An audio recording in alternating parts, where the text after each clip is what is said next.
जय Hind. Modern history के इस पिछले वाले सेशंस में हमने बंगाल के कॉन्क्वेस्ट के बारे में बातचीत कर ली थी और देख लिया था कि कैसे east India company battle of Plassey जीती, बैटल ऑफ बक्सर जीती और फाइनली 1765 में रॉबर्ट क्लाइव ने बंगाल में स्टैब्लिश किया ड्यूअल गवर्नमेंट को और उसके साथ ही बंगाल का कॉन्क्वेस्ट खत्म हो गया। ईस्ट इंडिया कंपनी ने, ब्रिटिशर्स ने बंगाल को कॉन्कर कर लिया और जब बंगाल को कॉन्कर कर लिया गया तो ईस्ट इंडिया कंपनी ने अपना फोकस शिफ्ट किया टुवर्ड्स साउथ और साउथ में उस दौर में एक बड़ा पावरफुल स्टेट इमर्ज हो रहा था जिसका नाम था मैसूर। और इसी मैसूर की कहानी के बारे में अब अपन पढ़ने वाले हैं। मैसूर में एक डायनेस्टी हुआ करती थी जिसका नाम था वोदियार डायनेस्टी। इस वोदियार डायनेस्टी के बारे में स्पेक्ट्रम में बहुत ब्रीफली दिया हुआ है, अपन देखेंगे। यही पूरी कहानी है कि कैसे मैसूर के ऊपर ब्रिटिशर्स ने, ईस्ट इंडिया कंपनी ने अपना डोमिनेंस एस्टेब्लिश किया है। मैसूर के कॉन्फ्लिक्ट में दो बड़ी इंपॉर्टेंट पर्सनैलिटीज़ हैं। एक का नाम है हैदर अली, अपने आप में काबिल तारीफ पर्सनैलिटी, और दूसरा इसका बेटा टीपू सुल्तान। टीपू सुल्तान हालांकि मर गया लेकिन इंडियन पॉलिटिक्स में आज भी जिंदा है। आए दिन आप सुनते होंगे कि इंडियन पॉलिटिक्स में इसके, टीपू सुल्तान के खूब चर्चे होते हैं, खूब पॉलिटिक्स होती है इसके नाम के ऊपर। ब्रिटिशर्स और मैसूर के कॉन्फ्लिक्ट में वॉर्स हुए हैं, 4 बड़े इंपॉर्टेंट वॉर्स हुए हैं जिनको अपन बोलते हैं एंग्लो मैसूर वॉर्स। आज के सेशन में पहले 2 एंग्लो मैसूर वॉर्स के बारे में अपन पढ़ेंगे। First Anglo Mysore war and second Anglo Mysore war के बारे में अपने को पढ़ना है। अच्छा, वीडियो को लाइक कर दो, शेयर कर दो और चैनल को सब्सक्राइब कर लो। देखो, सबसे पहली चीज़ तो ये कि ये जो अंग्रेजों का और मैसूर का कॉन्फ्लिक्ट है उसमें 2-3 चीज़ें समझना बहुत ज़रूरी है। पहला तो ये कि मैसूर है कहाँ पे, तो बहुत अगर रफली ड्रॉ करें तो ये वाला जो एरिया है, ये कुछ जो एरिया है, ये है मैसूर। और मैसूर में अगर हिस्टोरिकली बात की जाए तो मैसूर एक बड़े पावरफुल एम्पायर का हिस्सा हुआ करता था जिसका नाम था Vijayanagara empire. Vijayanagara empire for sure आपने इसका नाम सुना होगा। विजयनगर एम्पायर को स्टैब्लिश किया गया था 1336 में और विजयनगर एम्पायर स्टैब्लिशमेंट में रहा टिल 1646। 1336 में विजयनगर एम्पायर को स्टैब्लिश किया था या इसकी फाउंडेशन रखी थी 2 लोगों ने। एक का नाम था हरिहर और दूसरे का नाम था बूका।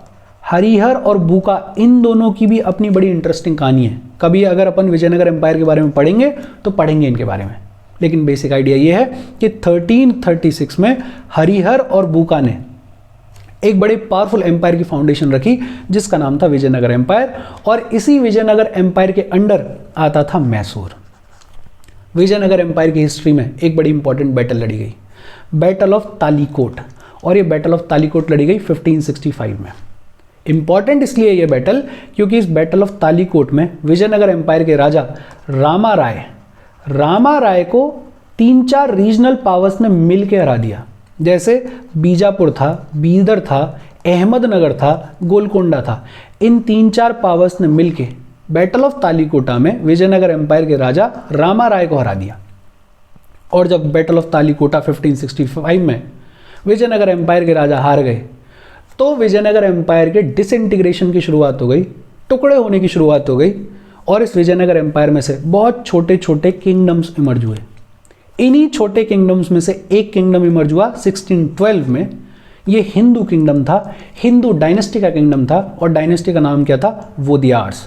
वोदियार डायनेस्टी का एक किंगडम स्टैब्लिश किया गया मैसूर में इन 1612 और इस वोदियार डायनेस्टी में एक राजा हुए चीका कृष्णराज वोदियार सेकंड। 1734 से लेकर 1766 तक इन्होंने राज किया। चीका कृष्णराज के बारे में अपन बात करेंगे, लेकिन उससे पहले एक चीज और, मैसूर की अगर पूरी कहानी, पूरा कॉन्फ्लिक्ट समझना है तो मैसूर की जियोपॉलिटिक्स को समझना जरूरी है। अगर बहुत रफली देखें तो मैसूर जिस टाइम पे इमर्ज हो रहा था उस टाइम पे इनके ऊपर यहाँ पे एक बड़ा पावरफुल स्टेट था मराठास का, मराठा एम्पायर, जो कि अपने आप में बेहद पावरफुल था। इधर अगर देखें तो एक बड़ा पावरफुल स्टेट एग्जिस्ट करता था, निजाम ऑफ हैदराबाद, हैदराबाद का स्टेट एग्जिस्ट करता था। यहाँ पे एक छोटा सा एरिया था जिसे अपन बोलते हैं मद्रास, और मद्रास इंटरेस्टिंग इसलिए है बिकॉज इस पे डोमिनेंस था ब्रिटिशर्स का, या फिर ये कहें कि इस पे इन्फ्लुएंस था ब्रिटिशर्स का। नीचे एक और बड़ा पावरफुल स्टेट हुआ करता था, कार्नेटिक स्टेट, और इधर एक छोटा सा स्टेट था ट्रेवनकोर का। और कहानी ये है कि मराठास अपने डोमिनेंस के लिए लड़ रहे हैं, निजाम ऑफ हैदराबाद अपने डोमिनेंस के लिए लड़ रहा है, ये मद्रास जो है ये ब्रिटिशर्स के इन्फ्लुएंस के अंडर है, और कार्नेटिक स्टेट अपने डोमिनेंस के लिए लड़ रहा है। अगर देखा जाए तो मैसूर यहाँ कहीं बीच में है, जिसका कि सिग्निफिकेंटली राइज हो रहा है। और इस मैसूर के ऊपर एक बेहद पावरफुल एम्पायर है मराठास का, जो कि अपने डोमिनेंस के लिए, अपने एक्सपेंशन के लिए लड़ रहे हैं। इधर साइड में ही बैठे हैं हैदराबाद के निज़ाम लोग, जो कि खुद को कंसोलिडेट करना चाहते हैं। इधर एक बड़ा इंटरेस्टिंग सा एरिया है मद्रास का, जिस पर ब्रिटिशर्स का इन्फ्लुएंस है। नीचे अपने आप में एक स्टेट है कार्नेटिक स्टेट, जो कि चाहता है खुद को एक्सपेंड करना, खुद के डोमिनेंस की लड़ाई लड़ रहा है। और इस सब में एक स्टेट इमर्ज हो रहा है जिसका नाम है मैसूर, जो कि अपने आप में बेहद पावरफुल है। सोचने वाली बात है कि ये बाकी के जो आसपास के एम्पायर्स हैं, ये मैसूर के साथ में रहेंगे या इसके अगेंस्ट में रहेंगे। बट ऑब्वियस सी बात थी कि लड़ाई होनी थी। तो मैसूर का कॉन्फ्लिक्ट चल रहा है अपने आसपास के लोगों से। मैसूर सिग्निफिकेंट इसलिए भी है बिकॉज मैसूर कंट्रोल करता है इस कोस्टल एरिया को, जिसका नाम है मलाबार कोस्ट। और मलाबार कोस्ट को कंट्रोल करने का मतलब है कि साउथ इंडिया के ट्रेड को कंट्रोल करना, और ट्रेड को कंट्रोल करने का मतलब है इकोनॉमी को कंट्रोल करना। और जिसके हाथ में इकोनॉमी होती है उसके हाथ में एम्पायर होता है। और ईस्ट इंडिया कंपनी इस डोमिनेंस से परेशान है, बिकॉज ईस्ट इंडिया कंपनी को लग रहा है कि अगर मलाबार कोस्ट बेहद पावरफुल मैसूर के हाथ में रहेगा तो उनके ट्रेड को इंपैक्ट होगा, उनका ट्रेड हार्म होगा, और वो चाहते हैं कि कैसे भी मैसूर को कंटेन किया जाए। और इसी कॉन्फ्लिक्ट के चलते, जैसा कि ईस्ट इंडिया कंपनी ब्रिटिशर्स की पॉलिसी रही है डिवाइड एंड रूल, उन्होंने वही खेल खेला कि ये जो चारों पावर्स हैं जो कि मैसूर के इर्द गिर्द हैं, इन पावर्स को अगेंस्ट किया मैसूर के, इन पावर्स को यूज किया अगेंस्ट मैसूर के, मैसूर को दबाने के लिए, खत्म करने के लिए। अच्छा, अपन बात कर ही रहे थे कि 1612 में एक हिंदू किंगडम वोदिया डायनेस्टी के अंडर स्टैब्लिश किया गया मैसूर में। और इस वोदिया डायनेस्टी में एक राजा हुए चीका कृष्णराज वोदियार। कहने के लिए राजा है, लेकिन एक्चुअल में ये आदमी पपेट है। और ये आदमी पपेट है अपने दो मिनिस्टर्स का। एक मिनिस्टर का नाम है नांजराज, जो कि सर्वाधिकारी है। सर्वाधिकारी मतलब रेवेन्यू ऑफिसर, या ये कह लें कि रेवेन्यू का मिनिस्टर है। मतलब पैसे का कंट्रोल किसके हाथ में? नांजराज के हाथ में। और दूसरा मिनिस्टर है इसका देवराज, जो कि दुलवाई है। दुलवाई मतलब आर्मी चीफ, मतलब आर्मी का कंट्रोल किसके हाथ में? देवराज के हाथ में। ये चीका कृष्णराज कहने के लिए राजा है, लेकिन एक्चुअल में पावर इसके दो मिनिस्टर्स के पास में, एक का नाम है नांजराज और दूसरे का नाम है देवराज। अच्छा, मैसूर का जियोपॉलिटिक्स ऐसा है कि चारों तरफ मराठास है, निज़ाम है, मद्रास है, कार्नेटिक है। आए दिन छोटी छोटी लड़ाइयाँ हो रही हैं, आए दिन छोटे छोटे वॉर्स हो रहे हैं। और जब भी लड़ाई होती है, जब भी वॉर होता है, तो किसी भी स्टेट को नुकसान होता है। इसकी वजह से मैसूर के लोग परेशान हैं कि यार हम इतने बढ़िया कोस्ट पे हैं, उसके बावजूद इन छोटी मोटी लड़ाइयों की वजह से हमें फ़ायदा नहीं हो पा रहा, ज़िंदगी बढ़िया नहीं चल रही है। और ऐसे में मैसूर के लोग डिमांड कर रहे हैं, होप कर रहे हैं कि कोई पावरफुल आदमी आएगा और उनको स्टेबिलिटी प्रोवाइड करेगा। और इस दौरान पूरे सिनेरियो में एक आदमी का राइज होता है, हैदर अली। अपने आप में बड़ी इंटरेस्टिंग कहानी है इस आदमी की। ये पैदा हुआ था 1721 में। और ये जो नांजराज और देवराज की हम बात कर रहे हैं, इन्हीं दो मिनिस्टर्स की मैसूर की आर्मी में हॉर्समैन हुआ करता था हैदर अली। हॉर्समैन मतलब घुड़सवार। और घुड़सवार से इस आदमी ने राइज करना शुरू किया मैसूर की आर्मी में। और 1760-1761 आते आते ये डिफेक्टो रूलर बन गया मैसूर का। मैसूर का राजा बन गया 1760-1761 आते आते। हॉर्समैन से राजा तक का सफ़र बड़ा इंटरेस्टिंग है हैदर अली का। अच्छा, जब हैदर अली पावर में आया, काबिल आदमी था, पढ़ा लिखा बहुत ज़्यादा नहीं था, लेकिन डिप्लोमेटिक स्किल्स इसकी बड़ी अच्छी थी, अवेयरनेस इसकी बड़ी अच्छी थी। अपन देखेंगे इसकी पूरी कहानी। और जब हैदर का डोमिनेंस बढ़ रहा था, मैसूर का डोमिनेंस बढ़ रहा था, तो ईस्ट इंडिया कंपनी को डर लग रहा था कि यार मलाबार कोस्ट को कंट्रोल करेगा और कल को हमें ट्रेड नहीं करने देगा, हमारा ट्रेड इंपैक्ट होगा। दूसरा, हैदर अली जो है वो फ्रेंच लोगों से दोस्ती भी कर रहा है। हैदर और फ्रेंच के बीच में बहुत अच्छी खासी फ्रेंडशिप बन रही है। और क्योंकि इन दोनों के बीच में फ्रेंडशिप बन रही है, तो बट ऑब्वियसली बात है कि ईस्ट इंडिया कंपनी को, इंग्लिश लोगों को प्रॉब्लम होगी। लेकिन ये वो दौर है जब ईस्ट इंडिया कंपनी भी बेहद पावरफुल है। अगर अपन देखने की कोशिश करें तो 1757 में एक लड़ाई हुई है बैटल ऑफ प्लासी, जिसमें ईस्ट इंडिया कंपनी जीती है।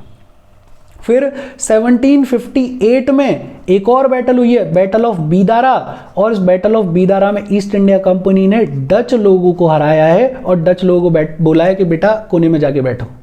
फिर 1760 में एक बैटल हुई है, बैटल ऑफ वॉन्डीवॉश, और इस बैटल ऑफ वॉन्डीवॉश में ईस्ट इंडिया कंपनी ने फ्रेंच लोगों को हराया है। फिर 1761 में एक बड़ी इंपॉर्टेंट बैटल हुई, थर्ड बैटल ऑफ पानीपत, और इस थर्ड बैटल ऑफ पानीपत में मराठास को हरा दिया है किसने? अहमद शाह अब्दाली ने। और फाइनली 1764 में बैटल हुई, बैटल ऑफ बक्सर, और इस बैटल ऑफ बक्सर में ना सिर्फ नवाब की आर्मी बल्कि शाह आलम सेकंड जो कि मुगल एम्परर है उसकी आर्मी को हराया है ईस्ट इंडिया कंपनी ने। मतलब ईस्ट इंडिया कंपनी भी सिग्निफिकेंटली पावरफुल है और कॉन्फिडेंट है कि हाँ यार हम पावरफुल हैं। इन्होंने अपने जितने भी यूरोपियन कॉम्पिटिटर्स हैं उनको हरा दिया है, डच को हरा दिया है, फ्रेंच को हरा दिया है, और फिर लोकल नवाब को हरा दिया है प्लासी में, मुगल एम्परर की आर्मी को हरा दिया है बक्सर में, और इनका जो एक बेहद पावरफुल कॉम्पिटिटर हो सकता था मराठास जो कि एक टाइम पे राइज कर रहे थे, उन मराठास को पानीपत के थर्ड बैटल में हरा दिया है अब्दाली ने। तो मराठास भी शांति से बैठे हुए हैं। अब जो इकलौता पावरफुल प्लेयर है वो कौन है? East India company. और ऐसे में एक स्टेट इमर्ज हो रहा है जिसका नाम है मैसूर, ऐसे में एक आदमी इमर्ज हो रहा है जिसका नाम है हैदर अली। बट ऑब्वियस सी बात है कि इन दोनों के बीच में कॉन्फ्लिक्ट होना ही होना था। कॉन्फ्लिक्ट पे अपन बात करें उससे पहले एक चीज़ देख लेते हैं, याद करने के लिए इंपॉर्टेंट भी है कि इस मैसूर के कॉन्फ्लिक्ट में 4 एंग्लो मैसूर वॉर्स हुए हैं। याद करना बहुत सिंपल है, एक साथ देखोगे तो समझ में आएगा। पहला एंग्लो मैसूर वॉर हुआ 1767 से लेकर 1769 के बीच में, और जब ये वॉर खत्म हुआ तो एक ट्रीटी साइन हुई, ट्रीटी ऑफ मद्रास। जब ट्रीटी ऑफ मद्रास साइन हुई तो उस टाइम पे गवर्नर ऑफ बंगाल हुआ करते थे लॉर्ड वर्लेस्ट। 1767 से लेकर 1769 के बीच में हुआ है फर्स्ट एंग्लो मैसूर वॉर, और खत्म हुआ है ट्रीटी ऑफ मद्रास से। दूसरा एंग्लो मैसूर वॉर 10 साल बाद 1780 में शुरू हुआ और 1784 तक चला। यह खत्म हुआ with the treaty of Mangalore, और उस टाइम पे गवर्नर जनरल ऑफ बंगाल हुआ करते थे वेरिन हेस्टिंग्स। फिर 10 साल बाद तीसरा एंग्लो मैसूर वॉर हुआ 1790 से लेकर 1792 तक चला, और यह खत्म हुआ ट्रीटी ऑफ श्रीरंगपट्टनम से, और इस टाइम पे गवर्नर जनरल हुआ करते थे कॉर्नवालिस। और चौथा एंग्लो मैसूर वॉर फाइनली 10 साल बाद 1799 में, और इस चौथे एंग्लो मैसूर वॉर के बाद मैसूर के ऊपर सब्सिडरी अलायंस लगा दी गई। सब्सिडरी अलायंस क्या होती है वो अपन समझेंगे जब अपन फोर्थ एंग्लो मैसूर वॉर के बारे में बात करेंगे, और उस टाइम पे गवर्नर जनरल हुआ करते थे वेलेस्ली। तो एक तो सीक्वेंस बहुत इजीली याद रखा जाए कि 67 से लेकर 69 पहला वॉर हुआ एंग्लो मैसूर वॉर, खत्म हुआ with the treaty of Madras. 10 साल बाद 1780 से लेकर 84 second Anglo Mysore war, treaty of Mangalore से खत्म हुआ। थर्ड 1790 से लेकर 92 खत्म हुआ with the treaty of Srirangapatnam, और फोर्थ 1799 मैसूर के ऊपर डाल दी गई सब्सिडरी अलायंस। अच्छा, अब देखते हैं अपन कि कहानी क्या है। हैदर अली पावर के ऊपर आ गया है। Hyder Ali became the ruler of Mysore in 1760-1761, और जब हैदर अली मैसूर का राजा बना तो हैदर अली के सामने कुछ चैलेंजेस हैं, और चैलेंजेस को समझना बड़ा सिंपल है। अगर आपको जियोपॉलिटिक्स समझ में आ गई है मैसूर की तो चैलेंजेस को समझना बड़ा सिंपल है। मैसूर के जस्ट ऊपर बैठे हुए हैं मराठास जो कि अपने आप में बेहद पावरफुल हैं। इनके पास में बड़ी एक्सट्रीमली मोबाइल आर्मी है, बड़ी फुर्तीली आर्मी है। इनफैक्ट मराठास तो जाने जाते थे गुरिल्ला वॉरफेयर के लिए। एक तरफ बैठे हुए हैं मराठास तो दूसरी तरफ बैठे हुए हैं हैदराबाद के निज़ाम लोग, और ये जो हैदराबाद के निज़ाम लोग हैं इनकी आर्मी को ट्रेनिंग दी है फ्रेंच लोगों ने। मराठास बैठे हुए हैं, साइड में निज़ाम ऑफ हैदराबाद बैठा हुआ है, साइड में मद्रास है, और ये जो मद्रास है इस पर इन्फ्लुएंस है ब्रिटिशर्स का। और ब्रिटिशर्स तो ऐसे भी हाई ऑन कॉन्फिडेंस थे, और दूसरा ब्रिटिशर्स के पास में सुपीरियर आर्म्स थे, ब्रिटिशर्स के पास में मॉडर्न हथियार थे। फिर इधर देखें तो इधर कार्नेटिक है, और इधर कार्नेटिक में आरकोट का जो नवाब है उसके साथ में भी हैदर अली की नहीं बनती है, उसके साथ में भी मैसूर की नहीं बनती है। ये पूरी जियोपॉलिटिक्स है। और बट ऑब्वियस सी बात है कि मैसूर का कॉन्फ्लिक्ट चल रहा है मराठास के साथ में, मैसूर का कॉन्फ्लिक्ट चल रहा है निज़ाम ऑफ हैदराबाद के साथ में, मैसूर का कॉन्फ्लिक्ट चल रहा है आरकोट के नवाब के साथ में, और यही जो कॉन्फ्लिक्ट है, इसी कॉन्फ्लिक्ट का फ़ायदा उठाएगी ईस्ट इंडिया कंपनी, इसी कॉन्फ्लिक्ट का फ़ायदा उठाएंगे ब्रिटिशर्स, इन लोगों को आपस में लड़ाएंगे और धीरे धीरे मैसूर को कॉन्कर करेंगे, कैप्चर करेंगे। हाँ, बट जब हैदर अली पावर में आया तो उसके सामने ये चैलेंजेस हैं, और इन चैलेंजेस को मीट करने के लिए हैदर अली ने लिए कुछ स्टेप्स। जैसे सबसे पहले तो हैदर अली ने दोस्ती की फ्रेंच लोगों के साथ में, और ये वही फ्रेंच हैं जो अभी अभी 1760 में बैटल ऑफ वंडीवॉश में हारे हैं, और इनको हराया है ईस्ट इंडिया कंपनी ने। फ्रेंच हार तो गए हैं बैटल ऑफ वंडीवॉश में, लेकिन कोशिश कर रहे हैं कि इनका जो ट्रेड है, इनका जो थोड़ा बहुत एस्टेब्लिशमेंट है इंडिया में, वो कैसे भी बचा रहे। तो फ्रेंच को ज़रूरत थी हैदर अली की, और हैदर अली को ज़रूरत थी फ्रेंच की, तो इन दोनों के बीच में हो गई दोस्ती। हैदर अली ने फ्रेंच लोगों की मदद से डिंडीगुल में स्टैब्लिश किया आर्म्स फैक्ट्री को। ब्रिटिशर्स के पास में जो सुपीरियर आर्म्स थे, उसको काउंटर करने के लिए एक आर्म्स की फैक्ट्री लगाई है हैदर अली ने। कहाँ पे? डिंडीगुल में। किसकी मदद से? फ्रेंच की मदद से। दूसरा, हैदर अली ने अपनी आर्मी को ट्रेनिंग देना शुरू किया on the lines of western methods. West में जो तौर तरीके चलते थे, उनके लाइंस पे आर्मी को ट्रेनिंग दी जाने लगी। तीसरा, एडमिनिस्ट्रेशन में चेंजेस किए। इसने इंट्रोड्यूस किया मुगल एडमिनिस्ट्रेशन को, इसने इंट्रोड्यूस किया मुगल रेवेन्यू सिस्टम को, और इन स्टेप्स की वजह से धीरे धीरे मैसूर स्ट्रांग होने लगा, धीरे धीरे हैदर अली स्ट्रांग होने लगा। और जब मैसूर स्ट्रांग होगा, हैदर अली स्ट्रांग होगा, तो बट ऑब्वियस सी बात है ईस्ट इंडिया कंपनी को दिक्कत होगी, बिकॉज एक तो मालाबार कोस्ट जो है उस पर कंट्रोल किसका हो जाएगा? हैदर अली का हो जाएगा। दूसरा प्रॉब्लम ये है कि ये जो हैदर अली है, ये फ्रेंच लोगों के करीब आ रहा है, फ्रेंच लोगों से दोस्ती कर रहा है, और फ्रेंच लोगों के साथ में ईस्ट इंडिया कंपनी का कॉम्पिटिशन है, ट्रेड की लड़ाई है, डोमिनेंस की लड़ाई है। इस पूरे दौरान हैदर अली खूब सक्सेस देखता है, और हैदर अली ने खूब सारी टेरिटरीज को जीता, आसपास के छोटी छोटी टेरिटरीज को जीता। इसके मैसूर वाले एरिया में जितने भी पोलीगार्ड्स थे, पोलीगार्ड्स मतलब फ्यूडल लॉर्ड्स, जो पावरफुल फ्यूडल लॉर्ड्स होते हैं, उनको मैसूर में बुलाया जाता है पोलीगार्ड्स। ये जो पोलीगार्ड्स थे, इनको बोला कि बेटा या तो मेरी बात मानो, नहीं तो पीटा जाएगा। तो पोलीगार्ड्स ने सबमिट किया इसके सामने। हैदर अली पावरफुल हो रहा था, मैसूर पावरफुल हो रहा था, लेकिन बावजूद इस पावर के मराठाज ने हैदर अली को हराया। माधव राव के अंडर मराठाज ने 3-4 बार हैदर अली को हराया। सबसे पहली बार 1764 में हराया, फिर 1766 में हराया, और फिर 1771 में हराया। इनफैक्ट हैदर अली ने मराठास को खूब पैसा दिया, मराठास को बोला कि भाई साहब पैसे ले लो, कुछ भी ले लो, लेकिन लड़ाई दंगा मत करो। पीस एस्टेब्लिश करने के लिए हैदर अली ने मराठास को पैसे दिए। लेकिन फिर माधव राव जो हैं, he passed away in 1772। Madhav Rao expire हो गए 1772 में। उसके बाद मराठास का बहुत ज़्यादा इन्फ्लुएंस नहीं रहा, मराठास की बहुत ज़्यादा पावर नहीं रही ओवर हैदर अली। और 2 साल याद रखना, 1766 में माधव राव ने हराया है हैदर अली को, और 1771 में माधव राव ने हराया है हैदर अली को। सिग्निफिकेंट है, इंपॉर्टेंट है, अभी अपन देख रहे हैं। तो अपने को ये समझ में आ गया कि जियोपॉलिटिक्स ऐसी है कि ये जो मैसूर है, इसकी मराठास के साथ में नहीं बन रही है, इसकी हैदराबाद के निज़ाम के साथ में नहीं बन रही है, इसकी जो आरकोट का नवाब है कार्नेटिक वाला, उसके साथ में भी नहीं बन रही है। और दूसरी तरफ ईस्ट इंडिया कंपनी जो है, वो अभी अभी बैटल ऑफ बक्सर जीती है, उससे पहले प्लासी जीती है, उससे पहले बैटल ऑफ बीदारा जीती है, फिर एक बैटल ऑफ वंडीवॉश भी जीती है।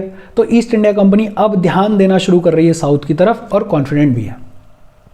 ईस्ट इंडिया कंपनी या इंग्लिश लोग जो हैं, वो पहुंचते हैं हैदराबाद के निज़ाम के पास में, और हैदराबाद के निज़ाम को बोलते हैं कि देखो, आपको प्रोटेक्शन चाहिए हैदर अली से, हम आपको प्रोटेक्शन देंगे हैदर अली से, लेकिन बदले में आप हमें ये जो नॉर्दर्न सिरकाराज है, इस एरिया को बोलते हैं नॉर्दर्न सिरकाराज, इस नॉर्दर्न सिरकाराज का कंट्रोल हमें दे दिया जाए। हैदराबाद का निज़ाम बोला ठीक है। तो ईस्ट इंडिया कंपनी और हैदराबाद के निज़ाम के बीच में एक ट्रीटी साइन हुई इन 1766। क्या बोला गया ट्रीटी में? कि ये जो नॉर्दर्न सिरकाराज हैं, इनका कंट्रोल तो दे दिया गया ईस्ट इंडिया कंपनी को, ब्रिटिशर्स को, इंग्लिश लोगों को, और बदले में इंग्लिश लोगों ने क्या बोला निज़ाम ऑफ हैदराबाद को कि हम आपको प्रोटेक्ट करेंगे हैदर अली से। और यहां से शुरुआत हो गई है फर्स्ट एंग्लो मैसूर वॉर की। क्या हुआ देखो, ब्रिटिशर्स जो हैं वो जाते हैं मराठास के पास में, और मराठास को बोलते हैं कि देखो तुम्हें डोमिनेंस एस्टेब्लिश करना है, लेकिन जब तक हैदर अली है तब तक तो तुम कुछ कर नहीं पाओगे, तो हैदर अली को हराना ज़रूरी है। मराठास बोले ठीक है। मराठास तैयार हो गए कि ठीक है साहब हराएंगे। ब्रिटिशर्स जाते हैं निज़ाम के पास में, और निज़ाम के साथ में तो पहले ही ट्रीटी कंक्लूड की हुई है इन्होंने। निज़ाम को बोला कि देखो तुम्हें अगर बच के रहना है हैदर अली से तो तुम्हें हैदर अली को हराना पड़ेगा। निज़ाम बोला ठीक है। तो ब्रिटिशर्स बोलते हैं कि हम एक टीम बना लेते हैं। इन लोगों ने एक टीम बनाई, ब्रिटिशर्स, मराठास और निज़ाम लोग एक टीम में हैं, और इन्होंने लड़ाई शुरू करी हैदर अली के अगेंस्ट में। और ये जो लड़ाई है ये शुरू हुई 1767 में, जिसको अपन बोलते हैं फर्स्ट एंग्लो मैसूर वॉर। लेकिन हैदर अली चतुर आदमी, दिमाग वाला आदमी, डिप्लोमेटिकली बहुत स्ट्रांग आदमी, लड़ाई चल रही थी, इसने बीच में ही मराठास को दिया पैसा। मराठास को बोला कि भाई साहब आप तो पहले ही हरा रहे हो मुझे, अभी अभी आपने हराया मेरे को 1766 में, आप तो हरा ही रहे हो मुझे, आप तो कभी भी हरा लोगे। इन ब्रिटिशर्स की बात में क्यों आ रहे हो? इन्होंने बंगाल पे कब्जा कर लिया, कल को आप पे भी करेंगे, तो आप तो साइड में रहो, आप न्यूट्रल रहो। मराठास बोले ठीक है यार, पैसा मिल रहा है अपने को, क्या दिक्कत है। बीच लड़ाई में मराठास छोड़ के चले गए, मराठास हो गए न्यूट्रल कि हम तो बैठ के तमाशा देखेंगे कौन जीतता है। फिर इसने निज़ाम को बोला कि निज़ाम भाई तुम्हारा प्रॉब्लम क्या है? प्रॉब्लम तुम्हारा ये है ना कि तुम्हें मेरे से डर लग रहा है, मैं तुम्हें नहीं पीटूंगा, और जो भी टेरिटरीज हम जीतेंगे उन टेरिटरीज को हम डिवाइड कर लेंगे। निज़ाम बोले कि यार ब्रिटिशर्स तो इसी से प्रोटेक्शन दे रहे थे, हैदर अली से ही प्रोटेक्शन दे रहे थे, अब तो ये खुद बोल रहा है कि मैं तुम्हारी हेल्प करूंगा और तुम्हें टेरिटरीज भी दूंगा। तो निज़ाम लोग भी बोले कि हम भी साइड हो रहे हैं, रह गए सिर्फ ब्रिटिशर्स और हैदर अली। हैदर अली ने इन ब्रिटिशर्स को इस फर्स्ट एंग्लो मैसूर वॉर में भगा भगा के मारा है, भगा भगा के पीटा है इसने। ब्रिटिशर्स को हरा दिया गया और ब्रिटिशर्स को लिटरली फोर्स किया गया एक ट्रीटी साइन करने के लिए, जो कि अपने आप में बड़ी ह्यूमिलिएटिंग ट्रीटी थी, जिसको बोलते हैं अपन ट्रीटी ऑफ मद्रास। और ये ट्रीटी ऑफ मद्रास साइन हुई 4 अप्रैल 1769 को। 2-3 चीज़ें याद रखनी है। क्या याद रखना है कि जब ये फर्स्ट एंग्लो मैसूर वॉर शुरू हुआ 1767 में, तो एक टीम में थे ब्रिटिशर्स, मराठास और निज़ाम, किसके अगेंस्ट? हैदर अली के अगेंस्ट। लेकिन मिडिल ऑफ द बैटल में हैदर अली ने मराठास को दिया पैसा न्यूट्रल होने के लिए, और निज़ाम्स को बोला कि यार तुम क्यों लड़ रहे हो, जो भी टेरिटरीज हम जीतेंगे उनको शेयर कर लेंगे। इन दोनों को कर दिया गया है न्यूट्रल, मराठास और निज़ाम्स को।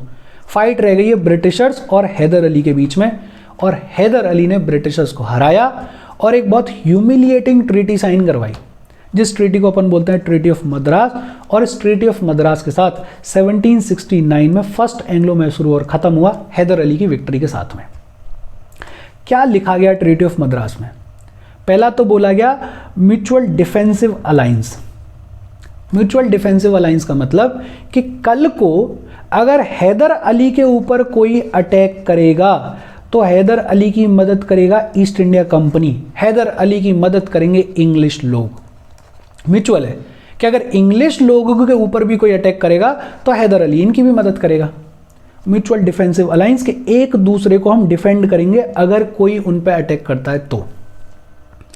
और दूसरा बोला गया mutual restitution of each others territories and prisoners, कि जो भी टेरिटरीज और जो भी प्रिजनर्स एक दूसरे के कैप्चर किए गए इस लड़ाई में उनको वापस रिटर्न कर दिया जाएगा। ब्रिटिशर्स जो अपने आप में बेहद पावरफुल थे, खुद को पावरफुल समझ रहे थे बैटल ऑफ बक्सर के बाद, उनको 1769 में फर्स्ट एंग्लो मैसूर वॉर के एंड में हैदर अली ने हराया है और एक ट्रीटी ऑफ मद्रास साइन हुई है। 2 चीज़ें ध्यान रखनी है इस ट्रीटी ऑफ मद्रास में कि एक तो म्यूचुअल डिफेंसिव अलायंस, कि कल को अगर एक दूसरे पे कोई अटैक करेगा कोई थर्ड पावर तो एक दूसरे की हेल्प करने के लिए दूसरा वाला आएगा। और दूसरा mutual restitution of each other territories and prisoners, कि एक दूसरे की टेरिटरी जो भी इस वॉर में कैप्चर की है, प्रिजनर्स जो भी कैप्चर किए हैं, उनको रिलीज किया जाएगा। और ये वॉर खत्म हो गया। लेकिन इसी दौरान अभी अपन पढ़ के आए हैं कि 1771 में, 1769 में फर्स्ट एंग्लो मैसूर वॉर खत्म हो गया है। 1771 में माधव राव ने, मराठास ने दोबारा से हैदर अली पर अटैक कर दिया। 1771 में मराठास ने हैदर अली पर अटैक कर दिया, और जब हैदर अली पर यह अटैक किया गया तो ईस्ट इंडिया कंपनी, इंग्लिश लोग इसकी हेल्प करने के लिए नहीं आए। और ट्रीटी ऑफ मद्रास जो कि फर्स्ट एंग्लो मैसूर वॉर के एंड में साइन हुई है, उसमें एक चीज़ क्या है? म्यूचुअल डिफेंसिव अलायंस, कि कोई थर्ड पार्टी अटैक करेगी तो मदद करने के लिए आना पड़ेगा।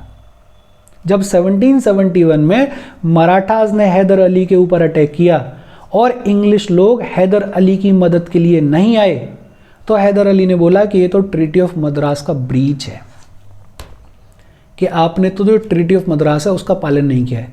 यहां से शुरुआत हो गई इंग्लिश और हैदर अली के कॉन्फ्लिक्ट के बीच में दोबारा से। दूसरा, इंग्लिश लोग मदद करने के लिए नहीं आए और फ्रेंच लोग के साथ में हैदर अली की फ्रेंडशिप बढ़ती जा रही थी। फ्रेंच लोग आर्म्स भी प्रोवाइड कर रहे थे, आर्म्स फैक्ट्री भी लगवाई, इनके साथ में इसका बॉन्ड बढ़ता जा रहा था। फ्रेंच लोगों का एक बड़ा इंपॉर्टेंट पोर्ट था माहे पोर्ट, और ये जो माहे पोर्ट है ये था तो फ्रेंच लोगों का, लेकिन ये किसके प्रोटेक्शन में था? ये हैदर अली के प्रोटेक्शन में था। इस माहे पोर्ट के थ्रू फ्रेंच लोगों ने खूब सारा वॉर मटेरियल प्रोवाइड किया हैदर अली को। दूसरा, दो तीन चीजें चल रही हैं कि एक तरफ तो ये हो गया है भाई साहब कि ये जो ट्रीटी ऑफ मद्रास है उसमें जो कंडीशंस थी उनको फुलफिल नहीं किया ईस्ट इंडिया कंपनी ने।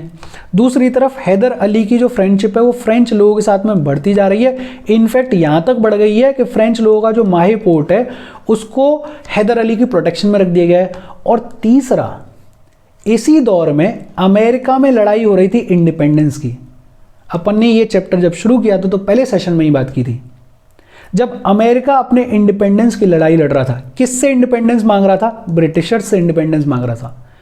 अमेरिका की हेल्प करी फ्रेंच लोगों ने। फ्रांस में एक बड़ी इंपॉर्टेंट डायनेस्टी रही है बर्बन डायनेस्टी। बर्बन डायनेस्टी के जो राजा हैं वो मदद कर रहे हैं अमेरिकन लोगों की उनके इंडिपेंडेंस की लड़ाई में, और वो लड़ाई किसके अगेंस्ट में? ब्रिटिशर्स के अगेंस्ट में। तो बट ऑब्वियस सी बात है कि फ्रेंच लोगों के साथ में जब हैदर अली की फ्रेंडशिप बढ़ेगी तो ब्रिटिशर्स को दिक्कत होगी। और इस दिक्कत में, इन पूरे सिनेरियोज में, इस पूरी सिचुएशन में ब्रिटिशर्स जो है वो परेशान हो गए और ब्रिटिशर्स ने अटैक किया माहे पे। माहे जो कि फ्रेंच लोगों की टेरिटरी थी, लेकिन फ्रेंच लोगों की टेरिटरी होने के बावजूद भी माहे किसके प्रोटेक्शन में था? हैदर अली के प्रोटेक्शन में था। जब माहे पे अटैक किया ब्रिटिशर्स ने तो हैदर अली को लगा कि ये तो मेरी अथॉरिटी को चैलेंज कर रहे हैं, और यहां से शुरुआत हो गई सेकंड एंग्लो मैसूर वॉर की 1780 में। और इस बार क्या है? इस बार टीम बड़ी अलग है। हैदर अली, मराठास और निजाम एक साइड पे हैं और दूसरी साइड में है ब्रिटिशर्स। हैदर अली, मराठास और निजाम एक साइड पे हैं, दूसरी तरफ कौन है? ब्रिटिशर्स। इनिशियली 1781 में हैदर अली ने आरकोट नाम की जगह पे अटैक किया और आरकोट नाम की जगह पे अटैक करके आरकोट को कैप्चर कर लिया और ईस्ट इंडिया कंपनी की जो आर्मी है उसको हरा दिया। ब्रिटिशर्स की जो आर्मी है उसको हरा दिया। इस ब्रिटिशर्स की आर्मी को लीड कौन कर रहा था? कर्नल बेली। 1781 में आरकोट को कैप्चर कर लिया है, इंग्लिश आर्मी को हरा दिया है हैदर अली ने। लेकिन इसी दौरान अब की बार ब्रिटिश लोगों ने दिमाग लगाया और सर एयरकुट को भेजा गया मराठास के पास में, निज़ाम लोगों के पास में, और इनको बोला कि भाई साहब आप क्यों आ रहे हो? पिछली बार भी आप बीच में छोड़ के चले गए थे, इस बार तो कम से कम साथ मत दो, हैदर अली को हराने दो हमें। मराठास और निज़ाम लोग फिर सोचने लगे कि ठीक है यार, अपन तमाशा देखेंगे, पिछली बार भी ठीक ठाक ही फ़ायदा हुआ अपना, मतलब फ़ायदा नहीं हुआ तो नुकसान नहीं हुआ, इस बार देख लेते हैं इस बार क्या होने वाला है। मराठास और निज़ाम हैदर अली को बीच में छोड़ के चले गए। अब लड़ाई रह गई है हैदर अली और ब्रिटिशर्स के बीच में। 1781 में तो हैदर अली ने आरकोट को कैप्चर कर लिया है, लेकिन फिर बाद में हैदर अली को ब्रिटिशर्स ने हराया 1781 के नवंबर महीने में। पोर्ट नोवा नाम की एक जगह है तमिलनाडु में, एक टाउन है, इस पोर्ट नोवा नाम के टाउन पे हरा दिया गया है हैदर अली को ब्रिटिशर्स के द्वारा। 1781 में तमिलनाडु के बिल्कुल यहाँ पे बॉर्डर है, एक आरकोट नाम की जगह है। आरकोट नाम की जगह को जीता था हैदर अली ने ब्रिटिशर्स से, ब्रिटिशर्स की आर्मी को हराया था जिसको कि लीड कर रहे थे कर्नल बेली। लेकिन फिर बाद में जब मराठास और निज़ाम हैदर अली को छोड़ के चले गए, जब हैदर अली और ब्रिटिशर्स के बीच में 1-on-1 बैटल रह गई, तो ब्रिटिशर्स ने हैदर अली को हराया पोर्ट नोवा नाम की जगह पे इन नवंबर 1781। लेकिन हैदर अली दोबारा से रीग्रुप करता है और वापस से इसने इंग्लिश कमांडर को कैप्चर कर लिया जिसका नाम था ब्रेथवाइट। मतलब ऐसी लड़ाई चल रही है कि कभी हैदर जीत रहा है, कभी ब्रिटिशर्स जीत रहे हैं, फिर कभी हैदर का डोमिनेंस है, फिर कभी ब्रिटिशर्स का डोमिनेंस है। लेकिन इस सब के दौरान दिसंबर 7, 1782 को हैदर अली पास्ड अवे। हैदर लड़ाई में नहीं मरा है, हैदर मरा बिकॉज ऑफ कैंसर। इस लड़ाई के दौरान ही अपन देख रहे हैं ना, 1780 में शुरू हुआ है और ये जो सेकंड एंग्लो मैसूर वॉर है ये 1784 में खत्म हुआ है। बीच में 1782 में दिसंबर 7 को Hyder Ali passed away because of cancer. और ये जो सेकंड एंग्लो मैसूर वॉर की लड़ाई है इसको कैरी ऑन किया इसके बेटे ने, जिसका नाम है टीपू सुल्तान, जो कि आज की पॉलिटिक्स में बड़ा सिग्निफिकेंट फिगर है। टीपू सुल्तान एक तरफ तो Hyder Ali passed away, father passed away, और दूसरी तरफ लड़ाई बड़ी लंबी चलती रही, 1-1.5 साल तक ये लड़ाई चलती रही और कोई रिजल्ट नहीं आया। ब्रिटिशर्स भी बेहद पावरफुल हैं, टीपू सुल्तान भी बेहद पावरफुल है, मैसूर भी बेहद पावरफुल है। तो जब फ्रस्ट्रेट हो गए, दोनों ही साइड्स फ्रस्ट्रेट हो गई, तो उन्होंने बोला कि यार पीस एस्टेब्लिश करते हैं। कोई नहीं जीता, मान लेते हैं कोई नहीं जीता, अपन शांति एस्टेब्लिश करते हैं। और दोनों ने सहमति के साथ में इस वॉर को ख़त्म किया। मार्च 1784 में एक ट्रीटी साइन हुई, ट्रीटी ऑफ मैंगलोर। और इस ट्रीटी ऑफ मैंगलोर में बड़ा सिंपली ये कहा गया कि एक दूसरे की जो भी टेरिटरीज कैप्चर की गई हैं इस वॉर में, उन टेरिटरीज को रिटर्न कर दिया जाएगा। और इसके साथ खत्म हो गया सेकंड एंग्लो मैसूर वॉर। देखो एक बार रिवाइज कर लेते हैं, बहुत छोटी छोटी चीजें हैं। फर्स्ट एंग्लो मैसूर वॉर में क्या है, एक तरफ है ब्रिटिशर्स, मराठास और निजाम, दूसरी तरफ है हैदर अली। ये जो फर्स्ट एंग्लो मैसूर वॉर है इसके पीछे की लड़ाई का कारण क्या है कि एक तो मैसूर का जो है वो कॉन्फ्लिक्ट चल रहा है, मराठास के साथ में भी चल रहा है, निजाम के साथ में भी चल रहा है, आरकोट के साथ में भी चल रहा है, और मलाबार कोस्ट पर इसका डोमिनेंस बढ़ता जा रहा है। ईस्ट इंडिया कंपनी जो है वो मराठास को मैनिपुलेट करेगी, निजाम लोगों को मैनिपुलेट करेगी, निजाम के साथ में ट्रीटी साइन कर लेगी 1766 में। ये बैकड्रॉप है। एक तरफ ब्रिटिशर्स है, मराठास है, निजाम है, दूसरी तरफ है हैदर अली। लड़ाई शुरू हुई है और हैदर अली ने बड़ा स्मार्टली मराठास और निजाम को बोला कि मैं तुम्हें पैसा दे रहा हूं, मैं तुम्हें टेरिटरीज दे रहा हूं, तुम क्यों लड़ रहे हो, साइड हटो। 1-on-1 लड़ाई रह गई और 1-on-1 लड़ाई में ब्रिटिशर्स को हैदर अली ने हरा दिया और एक ट्रीटी साइन हुई, ट्रीटी ऑफ मद्रास 1769 में। इसमें दो इंपॉर्टेंट पॉइंट्स हैं। एक तो म्यूचुअल डिफेंसिव अलायंस, कि कल को अगर हैदर अली पे कोई अटैक करेगा तो ब्रिटिशर्स मदद करने आएंगे, और अगर ब्रिटिशर्स पे कोई अटैक करेगा तो हैदर अली उनकी मदद करेगा। और दूसरा mutual restitution of each others territories and prisoners, कि इस लड़ाई के दौरान जो भी टेरिटरीज और जो भी प्रिजनर्स एक दूसरे के कैप्चर किए हैं उनको रिलीज कर दिया जाएगा। फिर क्या हुआ, फिर 1771 में मराठास ने हैदर के ऊपर अटैक किया, लेकिन ईस्ट इंडिया कंपनी वाले लोग, ब्रिटिशर लोग हेल्प करने के लिए नहीं आए और ये हो गया ट्रीटी ऑफ मद्रास का ब्रीच। हैदर नाराज हो गया। दूसरी तरफ एक कहानी और चल रही है कि हैदर की दोस्ती बढ़ती जा रही है फ्रेंच लोगों से, इतनी बढ़ती जा रही है कि फ्रेंच का जो माहे पोर्ट है वो हैदर अली के प्रोटेक्शन में है।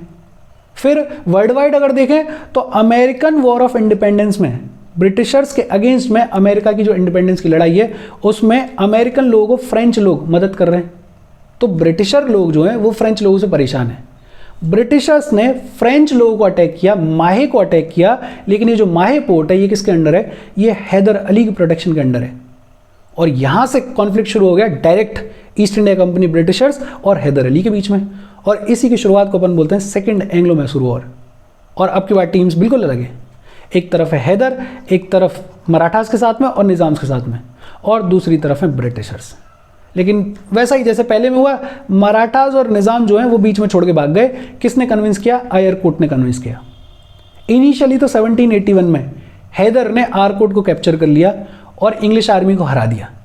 फिर इंग्लिश आर्मी ने हैदर को हरा दिया पोर्ट नोबा में, 1781 में ही हुए दोनों ये चीज़। फिर दोबारा से हैदर अली रीग्रुप करता है और इंग्लिश कमांडर ब्रेथवाइट को कैप्चर कर लेता है। लेकिन इस लड़ाई के मिड में दिसंबर 7, 1782 को Hyder Ali passed away, he passed away because of cancer. और इस लड़ाई को कैरी फॉरवर्ड करता है इसका बेटा टीपू सुल्तान। 1-1.5 साल तक लड़ाई चलती रही। जब कोई कंक्लूजन नहीं हुआ तो दोनों साइड्स फ्रस्ट्रेट हो गई और इन दोनों साइड्स ने डिसाइड किया कि एक पीस ट्रीटी साइन कर लेते हैं, इस वॉर को ख़त्म करते हैं। और उस पीस ट्रीटी को बोल देते हैं अपन ट्रीटी ऑफ मैंगलोर। मार्च 1784 में साइन की गई और बड़ा सिंपल कि जो भी टेरिटरीज एक दूसरे की कैप्चर की थी इन लोगों ने, उन टेरिटरीज को हैंड ओवर कर दिया गया और इसके साथ सेकंड एंग्लो मैसूर वॉर खत्म हो गया। दो और बड़े इंपॉर्टेंट एंग्लो मैसूर वॉर्स हैं, थर्ड और फोर्थ, जिनके बारे में अपन अगले सेशन में पढ़ेंगे। कोई डाउट हो please comment. Thank you very much.